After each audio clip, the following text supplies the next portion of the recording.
السلام علیکم ورحمۃ اللہ وبرکاتہ۔ آج میں آپ حضرات کے سامنے ماہ رمضان کو غنیمت سمجھے اس حوالے سے گفتگو کروں گا۔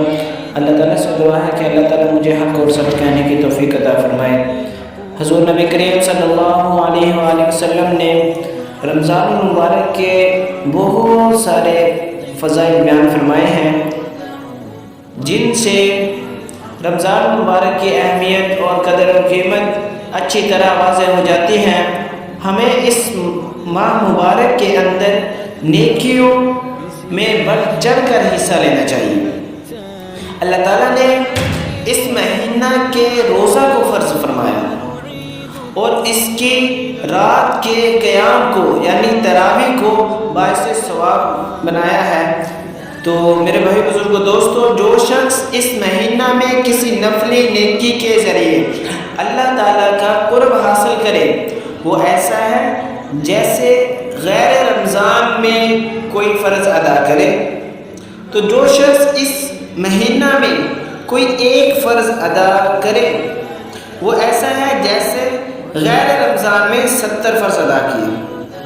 اور پھر فرمایا کہ ماہ رمضان صبر کا مہینہ ہے اور صبر کا بدلہ جنت ہے، اور یہ مہینہ باہمی اور غمخواری کا ہے۔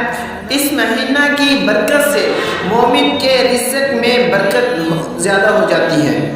جو شخص کسی روزہ دار کو روزہ افطار کرائے، اس کے لیے گناہوں کے معاف ہونے اور جہنم سے نجات کا ذریعہ ہوگا، مگر اس روزہ دار کے ثواب سے کچھ کمی محسوس نہیں ہوگی۔ کچھ اس کو جو ثواب ملنا ہے روزہ رکھنے کا، اور اس ثواب میں کچھ کمی بیشی نہیں کی جائے گی۔ صحابہ کرام رضوان اللہ تعالی علیہ نے عرض کیا کہ یا رسول اللہ صلی اللہ علیہ وآلہ وسلم، ہم میں سے ہر شخص تو اتنی وسعت نہیں رکھتا کہ روزہ دار کو روزہ افطار کرائے۔ تو رسول اللہ صلی اللہ علیہ وسلم نے فرمایا، اگر کوئی شخص ایک روزہ دار کا روزہ صرف ایک کھجور یا پانی یا دودھ کے گھونٹ سے ہی کھلوا دے گا، تب بھی اسے اللہ تعالیٰ اتنا ہی ثواب عطا فرمائے گا۔ سبحان اللہ۔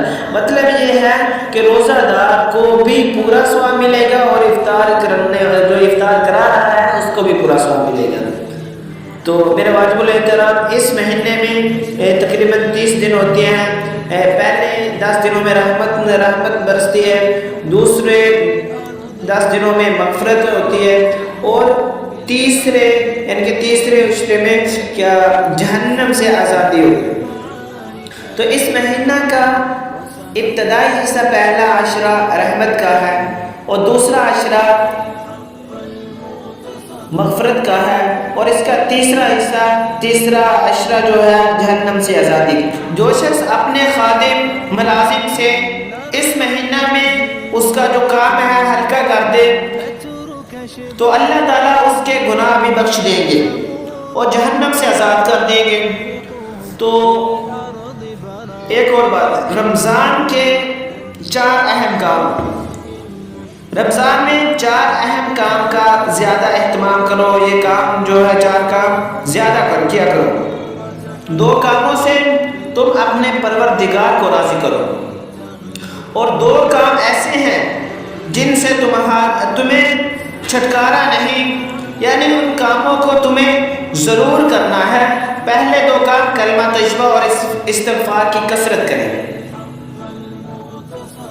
کلمہ طیبہ اور استغفار کی کثرت کریں، اور آخری جو 2 کام ہیں اس میں جنت کی طلب اور جہنم سے پناہ مانگنا ہے۔ تو اللہ تعالیٰ سے دعا ہے کہ اللہ تعالیٰ ہمیں ماہ رمضان کا ادب کرنے کی اور قدر کرنے کی